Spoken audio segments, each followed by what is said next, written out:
عليها ملائكة غلاظ شداد لا يعصون الله ما أمرهم ويفعلون ما يؤمرون رب اشرح لي صدري ويسر لي أمري واحلل عقدة من لساني يفقهوا قولي.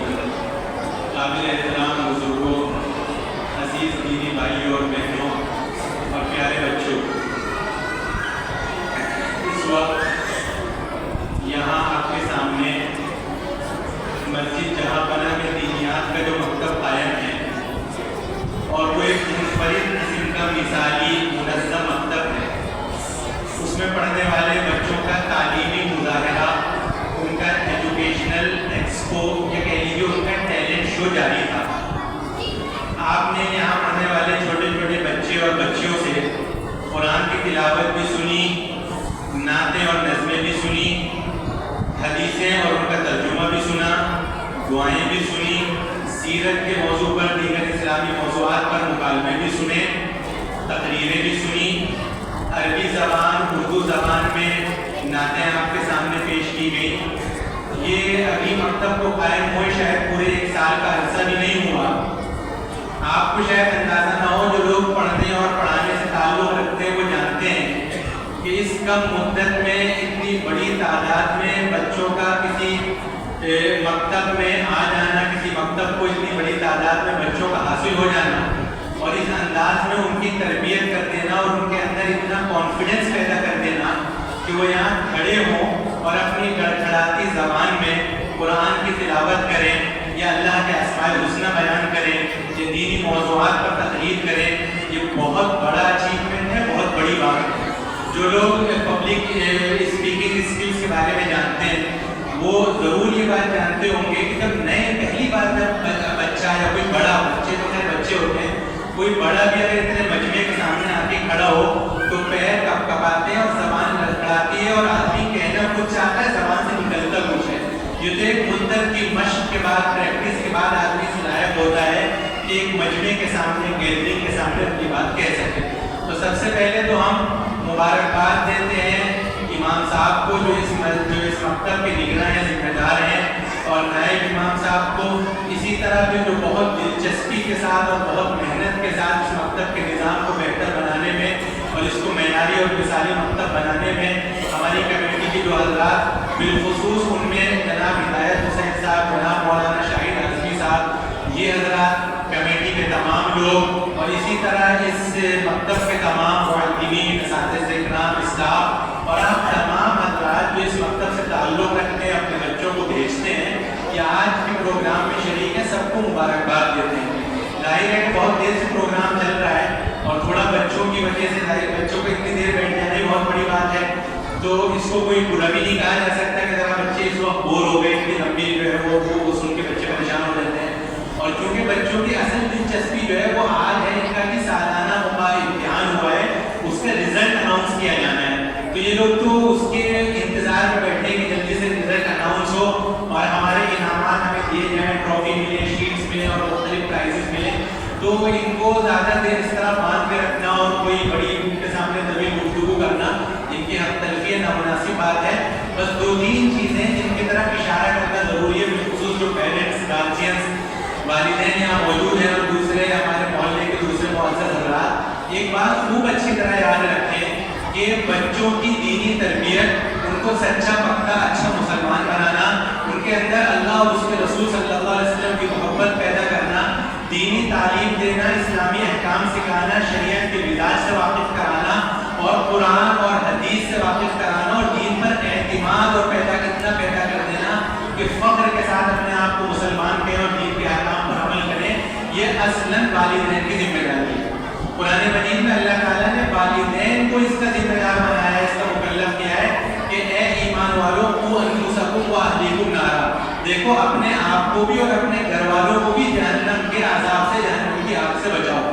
اور وہ جہنم کی آگ دنیا کی آگ کی طرح نہیں ہوگی، اس کا فیول، اس کا ایندھن کون ہوگا؟ انسان اور پتھر. اور اس پر ایسے بڑے مزاج کے سخت فرشتے اس پر تعینات ہوں گے، کسی کو باہر نہیں نکلنے دیں گے، جو اللہ کے ایک ایک حکم کو پورا کرنے والے اور جو انہیں حکم دیا جاتا ہے اس کی تعمیل کرنے والے ہوں گے. تو اس آیت کریمہ میں مسلمانوں سے یہ مطالبہ کیا گیا ہے کہ خود بھی دین پر عمل کریں، گھر میں ایسا ماحول بنائیں کہ گھر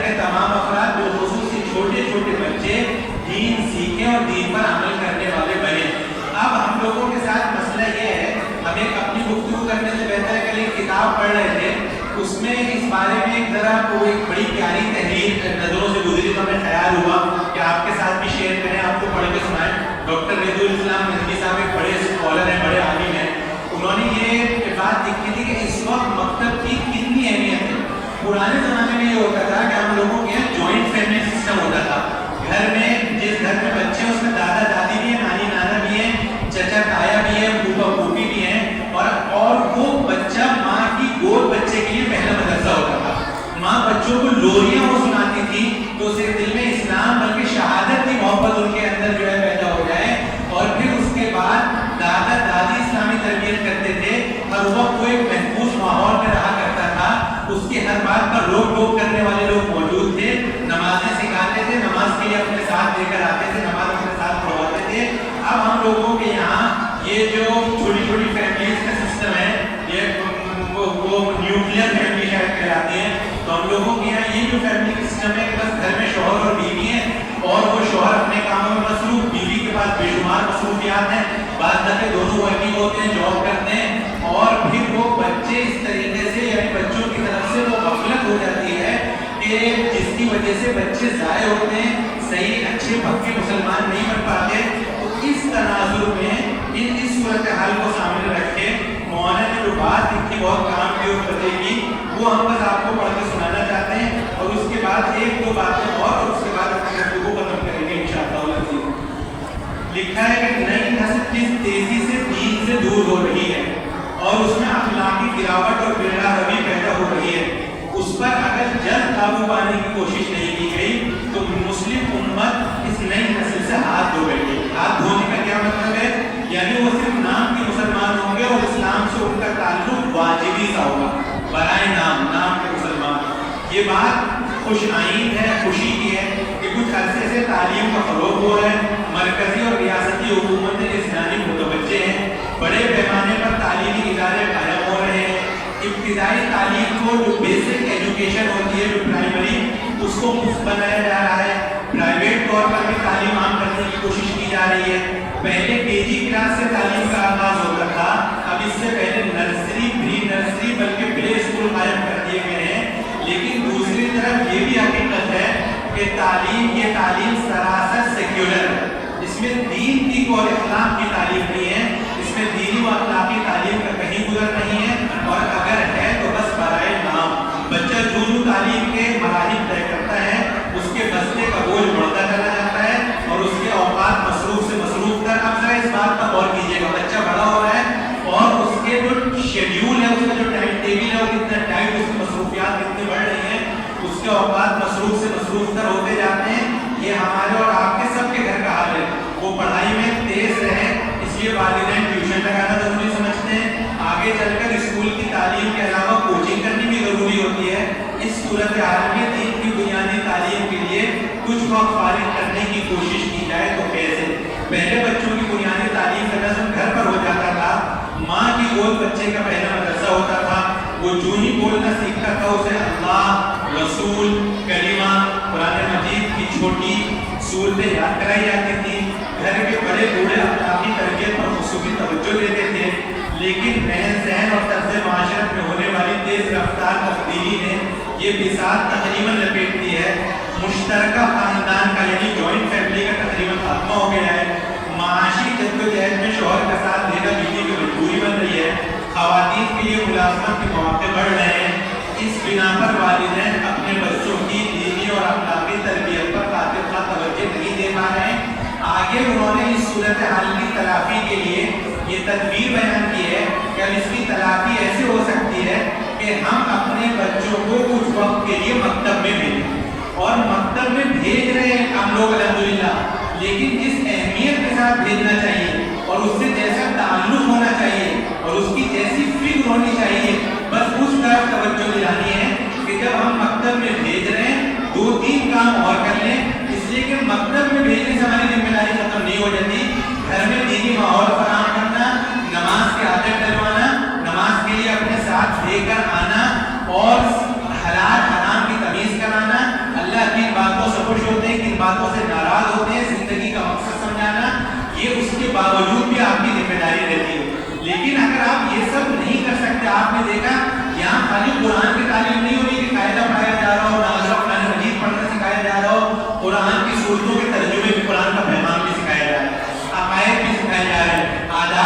سکھائے جا رہے ہیں, اخلاق بھی سکھائے جا رہے ہیں, معاشرت بھی سکھائی جا رہی ہے, ماں باپ کے حقوق بھی سکھائے جا رہے ہیں, بچوں کو مختلف اوقات کی دعائیں بھی سکھائی جا رہی ہیں. اب آپ اگر صرف اتنا کر لیں کہ بچوں کو پوری اہمیت کے ساتھ اس کو پرائیورٹی دیں, اس کو ترجیح دیں, آپ کی بچوں کے لیے جو لسٹ ہو کہ ہمیں بچوں کو یہ دینا ہے, یہ دینا ہے, یہ سکھانا ہے, یہ بنانا ہے, اس میں سب سے پہلے نمبر پر ٹاپ پرائیورٹی آپ کی ہونی چاہیے اچھا پکا سچا مسلمان. اللہ اور اس کے رسول صلی اللہ علیہ وسلم کا صرف تعارف نہیں کرانا, دلوں میں محبت پیدا کرنی ہے, بھٹی میں پلا دینی ہے. دین کا صرف تعارف نہیں کرانا, دین سے وہ تعلق اور رشتہ استوار کرنا ہے, وہ گہرا اور مضبوط کہ کتنے ہی طوفان آنا ہے الحاد اور لاطینیت کے, کتنی بے حیائی کی ہوائیں چل جائیں, یہ بچہ ٹس سے مسئلہ اس مضبوط. اور اس کے لیے یہی ہمیں ایک آخری شکل رہ گئی ہے, یا گھر میں ایسا نظام بنا لیا جائے یا مکتب میں بھیجا جائے, لیکن مکتب کی تعلیم کو سب سے زیادہ اہمیت دی جائے. اگر کہیں جانا ہے آپ کو فنکشن میں تو آپ ٹیوشن کی چھٹی کرا لیں, آپ کوچنگ کی چھٹی کرا لیں, آپ اسکول کی چھٹی کرا لیں, بچے کو ریگولر مدرسے میں بھیجیں بلا نہ. ایک بات اور بتا دیں کہ پہلے جو مکتب چلتے تھے مروجہ کنونشنل مکاتب ہمارے, اس کا طریقہ یہ ہوتا تھا کہ ہر بچے کا سبق الگ الگ جگہ ہوتا تھا. ایک بچہ آیا, اس نے مولانا صاحب کو, قاری صاحب کو اپنا سبق سنایا, وہ قاعدہ پڑھ رہا ہے, وہ چلا گیا. ایک الف لام میم کا پارہ پڑھ رہا ہے, ایک 28واں پارہ, ایک 27واں. اگر 3 دن نہیں بھی آیا تو اس کا سبق یہاں سے چھوڑ کر گیا تو 3 دن کے بعد وہیں سے آگے شروع کر دے گا. یہ جو مکتب ہے آرگنائز مکتب, منظم مکتب, اس میں کلاس کی شکل ہوتی ہے, ہر دن کا نیا سبق ہوتا ہے, ہر دن کچھ دعائیں اور آداب سکھائے جاتے ہیں. اگر بچے کو اسے مس کر دیا تو وہ ساری چیزیں اس کی چھوٹ گئی جو انتہائی قیمتی اور ضروری ہے. لہذا آپ ضرورت ہو مارکیٹ جانا ہو, بچے کو علاج کے لیے لے کے جانا ہو, بچے کو کسی فنکشن میں لے کے جانا ہو, آپ اسکول کی, ٹیوشن کی, کوچنگ کی, ہر چیز کی چھٹی کرا لیں, مکتب کی چھٹی نہ کریں. پہلی بات. دوسری بات, وقت پر بھیجیں اور مکمل وقت کے لیے بھیجیں. یہ نہیں کہ جاؤ آدھے گھنٹے میں سبق سنا کے آ جائیں. ایک تو 24 گھنٹے میں سب سے اہم کام کے لیے صرف ہم نے 1 گھنٹہ نکالا ہے, اور اس میں بھی یہ کہ اگر مصروفیت ہے تو سب سے پہلے نقصان مکتب کا کیا جائے گا. آدھے گھنٹے میں آ جانا, 5 منٹ میں سبق سنا کے آ جانا. پھر یہ کہ باقاعدہ ڈریس کوڈ کا خیال رکھیں, کوشش کریں کہ بچوں کو ڈریس پہنائیں, تیار کریں, جیسے شوق کے ساتھ اسکول میں تیار کر کے بھیجتے ہیں, ٹوپی لگائیں, سفید کپڑے پہنائیں, ڈریس خریدیں, پراپر بیگ دیں, کتابیں چیک کریں. اسکول میں جو سسٹم ہے کہ آپ کو ہفتے میں 1 دن الگ ڈریس پہنا کے بھیجنی ہوتی ہے کہ آپ کو یاد رہے آج کون سے دن ہے بچہ ہمارے اسکول جا رہا ہے, اور روزانہ کا ٹائم ٹیبل ہوتا ہے, آپ ٹائم ٹیبل دیکھتے ہیں آج کون سے سبجیکٹ پڑھانے, اس سبجیکٹ کی یہ کس وجہ سے, پھر وقت پر آپ فیس جمع کریں. یہ سب کیوں ہے؟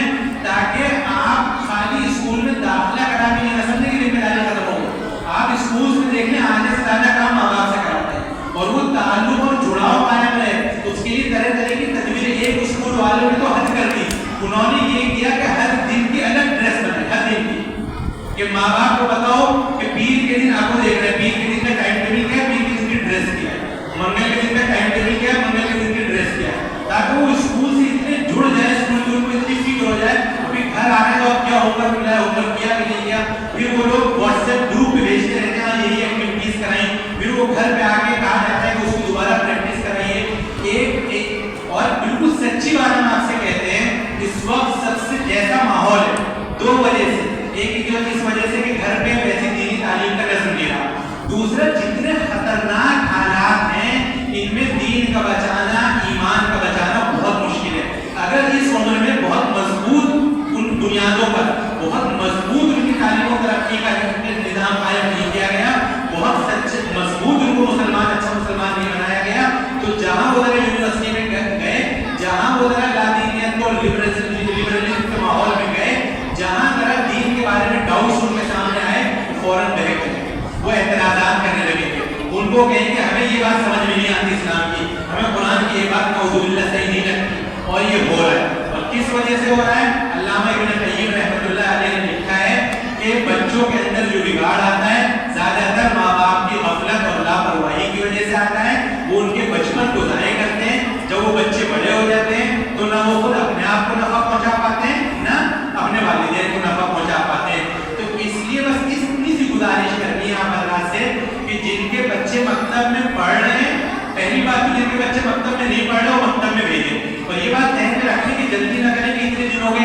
پڑھاتے ہوئے ابھی صرف قاعدے ہی پڑھ رہے ہیں. قاعدے یہاں ایک ترتیب سے پڑھایا جا رہا ہے. قاعدے کے ساتھ اور مختلف سبجیکٹس ہیں جن کا پڑھانا زیادہ ضروری ہے. وہ کون سے سبجیکٹس ہیں؟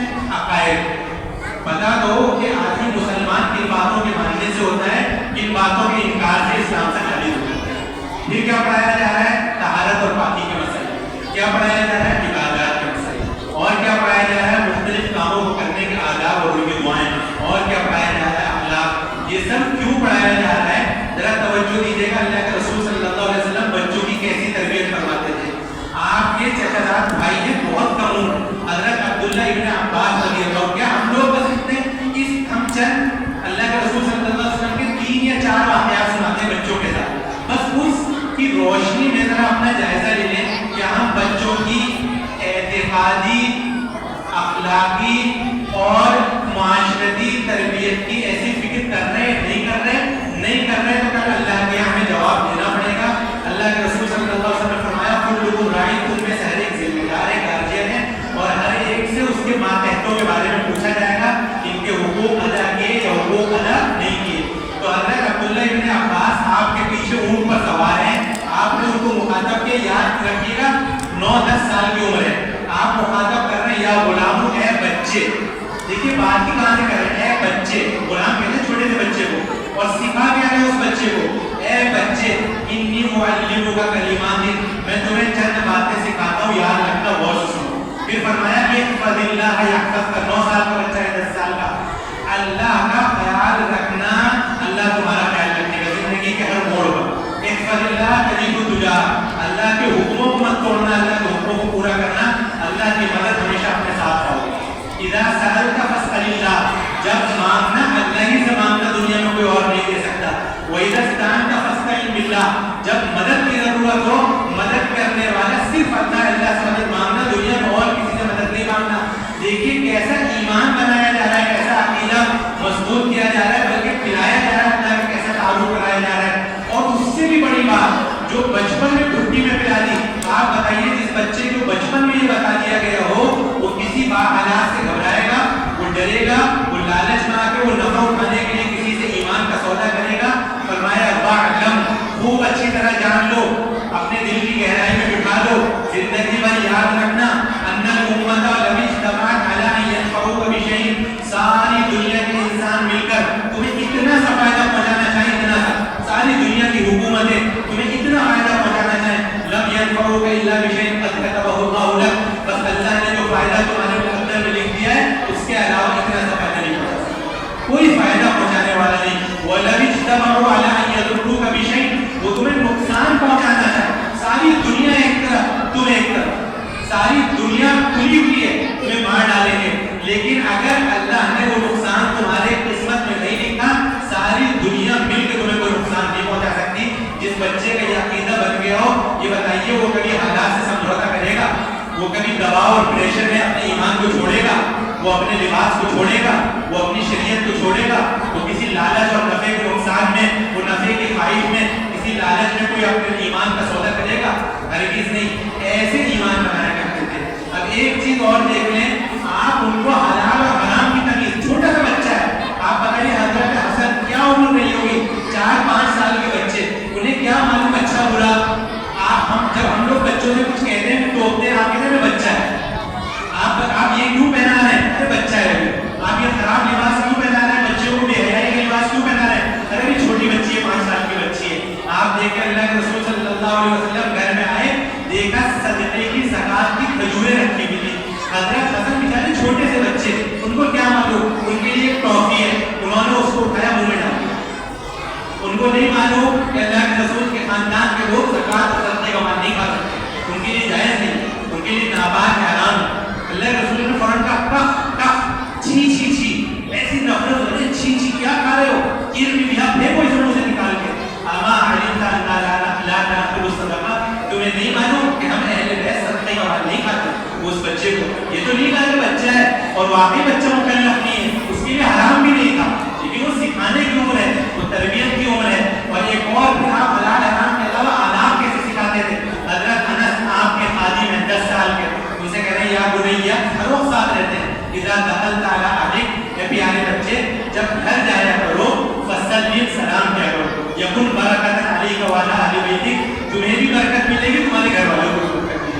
ایک چھوٹا سا بچہ حضرت عمر بن ابی سلمہ اللہ کے رسول صلی اللہ علیہ وسلم کے زیر پرورش ہے، ان کے خالد کو کہتے ہیں ساتھ میں بیٹھ کے کھانا کھا رہا ہوں، میں بچوں کو مجھے کیا پتا، کبھی ادھر سے اٹھا رہا ہوں، کبھی ادھر سے اٹھا رہا ہوں، کبھی ادھر سے اٹھا رہا ہوں. اللہ کے رسول صلی اللہ علیہ وسلم فرمایا یا غلام، اے بچے سم اللہ، بسم اللہ پڑھو، وکل بیمینی، دائیں ہاتھ سے کھاؤ، وکل مما یلیک، اور اپنے سامنے سے کھاؤ. کھانے کے آداب، پینے کے آداب، گھر میں داخل ہونے کے آداب، اور آخری چیز بچوں کی اخلاقی تربیت دیکھیں کیسے کی، اس تربیت کی ہمیں اور آپ کو سب کو ضرورت ہے. ایک چھوٹا سا بچہ ہے کہہ رہے یا بنیا اے بس آپ نے حدیث سنا ہے، اے میرے بچے ان قدرت علی ان تسبح وتمسی وليس في قلبك غش لاحد فعل، اگر تم ایسا کر سکو کہ صبح اور شام تمہارے دل میں کسی کے لیے کوئی برائی نہ ہو، نفرت نہ ہو، کوئی کھوٹ نہ ہو، تو تم اپنے دل کو ایسا بنا لینا. بچے سے کہہ رہے ہیں کہ صبح دیکھ لینا دل میں کسی کی برائی تو نہیں ہے، شام میں ایک بار چیک کر لینا کسی کی نفرت تو دل میں نہیں ہے، دشمنی تو نہیں ہے، ایسا اپنے دل کو پاک صاف آئینہ بنا. کیوں فرمایا یا بنیا وذالک من سنتی، یہ میری سنت ہے، میرا دل ہر امتی کی طرف سے ایسے ہی صاف ہے. پھر فرمایا ومن احیا سنتی فقد احبنی، جس نے میری سنت کو زندہ کیا، میری سنت پر عمل کیا، وہ مجھ سے محبت کرنے والا ہے. ومن احبنی کان معی فی الجنہ، اس بچے سے کہا جا رہا ہے جو مجھ سے محبت کرے گا وہ میرے ساتھ جنت میں ہوگا. اس بچے سے تو یہ ہے عقیدہ اور ایمان بنانا، یہ ہے ان کو حلال اور حرام، گناہ اور نیکی کی تمیز سکھانا، یہ ہے ان کو مختلف کاموں کے آداب اور دعائیں سکھانا، اور یہ ہے ان کی اخلاقی تربیت. بس وہی کام ان مکاتب میں ہوتا ہے. لہٰذا ان مکاتب کی اہمیت سمجھیں، ان سے جڑیں، اپنے بچوں کو جوڑیں، وقت پر فیس ادا کرنے کا بھی اہتمام کریں، بلکہ جو بچے فیس نہیں دے سکتے ان کو دوسرے لوگ اسپانسر کریں. کہ یہ نہیں ہو سکتا کہ ہم 4-5 بچوں کی فیس اپنی جیب خاص سے اپنی طرف سے دیں، تاکہ یہ نظام چلتا رہے اور جو لوگ چلانے والے ہیں وہ پوری یکسوئی کے ساتھ ہر طرف سے بے فکر ہو کر اس کام میں لگے رہیں، بچوں کی تربیت میں لگے رہیں. اور آج یہ نمونہ آپ نے دیکھا ہے، یہ جو جھلکیاں تعلیم و تربیت کی آپ کے سامنے آئی ہیں، اگلے سال جب اینول فنکشن ہو تو اس سے زیادہ بڑی تعداد میں بچے ہوں، اس سے زیادہ خوبصورت اور اچھا اور حسین پروگرام ہو، اس سے زیادہ تعداد میں. افسوس کے ساتھ ایک بات کہتے ہیں کہ بچے جتنے موجود ہیں ان کے یہ بھی ہماری ترجیحات کو درشاتا ہے. بچوں کے والدین آج بھی نہیں آئے اتوار، کیونکہ ہم لوگ اس کو اہمیت ہی نہیں دیتے. والدین نہیں آئے. اسکول کا اینول فنکشن ہوتا ہے، ہر گھر سے 3 لوگ پڑھتا. اس کڑوی بات کے لیے ذرا معافی کے ساتھ کہتے ہیں لیکن بات سچی ہے. اسکول کا اینول فنکشن ہوتا یہاں سے 10-12 کلو میٹر دور ہوتا، اور اگر اتوار کا دن نہیں بھی ہوتا کام کی چھٹی کر کے سب پہنچے. اسکول میں 5,000 روپے ماہانہ فیس بھی دیں گے، چھوڑنے بھی جائیں گے، بستہ بھی تیار کریں گے، بچے کو تیار کر کے بھی بھیجیں گے. لیکن یہاں پر بس یہ چیز چاہتا ہے کہ مولانا صاحب گھر سے جائیں، بچے کا منہ دھلائیں اور لے کر آئیں، اور خود ہی بھی چھوڑ بھی دیا. اور جب ذرا سا کام ہو تو گھر بھیجتے ہیں. تو ذرا اس کڑوی بات میں معذرت کے ساتھ جو یہ بچے ہیں وہ بھی کوشش کریں کہ اپنے ماں باپ کو اس طرح کے پروگراموں میں لایا کریں. اور آخری پیغام آپ سب کے لیے کہ اللہ کے رسول صلی اللہ علیہ وسلم نے فرمایا ماں باپ اپنے بچے کو جو سب سے قیمتی تحفہ دے سکتے ہیں، سب سے پریشس گفٹ جو ان کو دے سکتے ہیں، وہ ہے ان کی صحیح دینی تربیت. لہٰذا ان کی دینی تربیت کرتے ہیں. بچوں کے لیے اس سے بڑا کوئی دوسرا تحفہ نہیں ہے. اللہ تعالیٰ کہنے اور سننے سے زیادہ عمل کی توفیق عطا فرمائے. ہم ایک بار پھر یہاں جو معزز مہمان ہیں ان سب کا شکریہ ادا کرتے ہیں کہ وہ رات یہاں بیٹھے رہے، جیسی بھی گفتگو ہوئی اس کو ہم ان کے ساتھ سنا، اور ان تمام حضرات کو مبارکباد دیتے ہیں جنہوں نے بڑی محنت کے ساتھ یہ محفل سجائی ہے. اللہ تعالیٰ ان کوششوں کو قبول فرمائے.